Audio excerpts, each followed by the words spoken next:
Got a little update on our project here after we were finished machining. What we had to do was we had to machine the bottom of the cage in order to fit the bearing, and we had to machine both the top and bottom of the cage to accept our needle bearings for our pinion gears.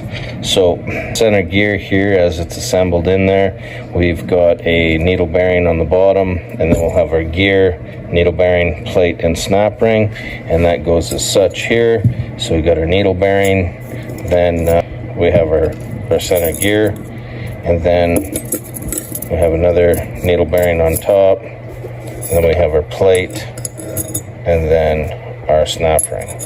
A needle bearing has to go in first before you can do the planets here. Assembled the original 3 in to center this and make sure everything's turning and everything's good. So we're just dry assembling everything, make sure it's all good and working. And then now I'm down to the last one here. You'll have your gear, and then the factory setup is your pin. You've got like these 3 spacers or bushings, and one on the bottom. Then you got a set of needles, and then a center one, and then another set of needles, and then your last one. And then these are the factory Teflon bearings that go in there. And see that groove in there? That was where this was basically on the gear side, and then one of these spacers was driving in. I don't know if it's from pressure, heat, or both, but it deformed and damaged that. This side here that's still flat and true, that would have been the side that was contacting the cage. So we're eliminating those, and we're going to use these as an upgrade, and as such I had to machine the cage in order to accept that, because this assembly is thicker than the factory one here. So everything's all ready to go now. Just have to assemble this last one in place. It looks like it's all good. Last thing will be the pins. So we still got to heat treat our pins so they're hard and they're going to be resisting the wear from the needles there. Actually, these are size on size. I can push that in by hand, and basically I machined them the same as the factory ones. The difference with the factory one is it's kind of got that notch in there.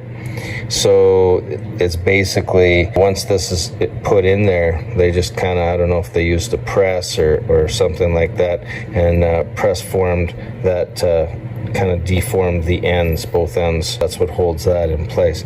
But as machined, it's actually a size on size fit. So you're getting close to the final assembly on this planetary gear set here, and what we have done is we've assembled all of our planetary gears into it, and I just got this tape on here holding it, because what I did was I took the old pins and I machined them down just enough so that they're a slide fit to keep everything lined up and together, and these are temporarily hold everything until we slide in our new pins. We drilled a hole all the way through, and that's for lubrication. We drilled 2 holes here, that's for lubrication for the pins, and then we drilled and tapped both ends, and those are for these bolts here. And these bolts are gonna hold the pin in place. It slides through, size for size. So it slides in, it's a slide fit, and then what ends up happening is we're going to put a bolt on either end. That's going to hold that on there. Reason being is the old pin, when I machine these down, to slide in there, size for size, a little bit smaller actually, just to hold everything in place for the new pin assembly.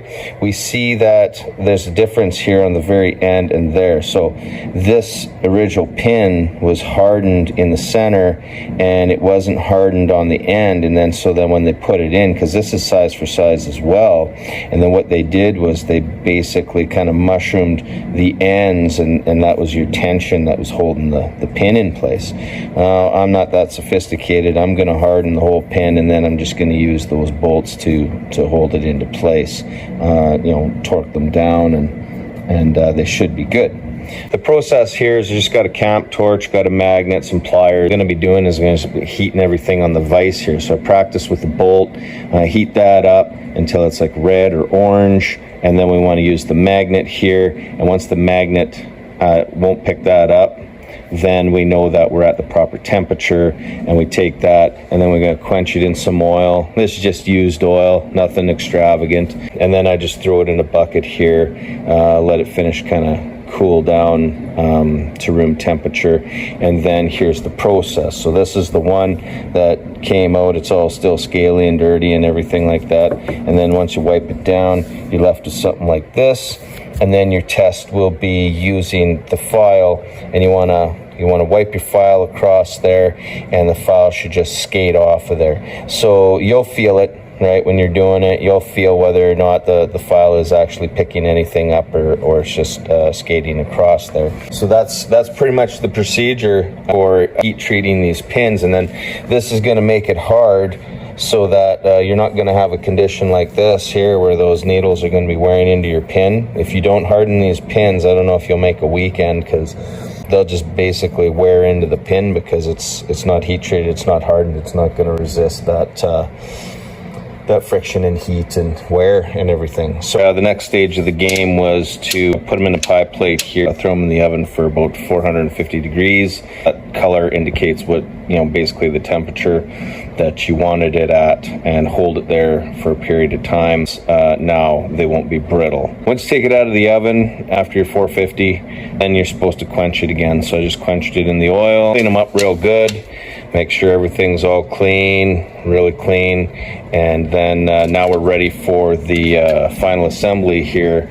And basically, as I said before, this pin will just slide in through. It's a size for size fit.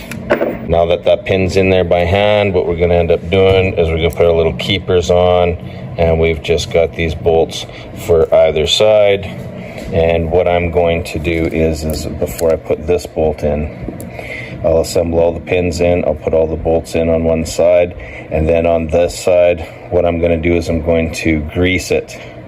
And because my personal thought is, I don't think that you're going to get the lubrication inside there, because it's going to have to go through our needle bearing and then to be able to get in there. So just as an assurance for myself, I'm going to grease these up really good. And then I'm confident that we have lubrication in here for all the needles and the pins.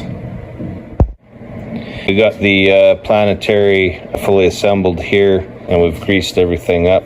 We've got our needle bearings top and bottom of the planetary gears, and we've got our needle bearings top and bottom of the center gear here. And we've got everything greased and bolted up, ready to go.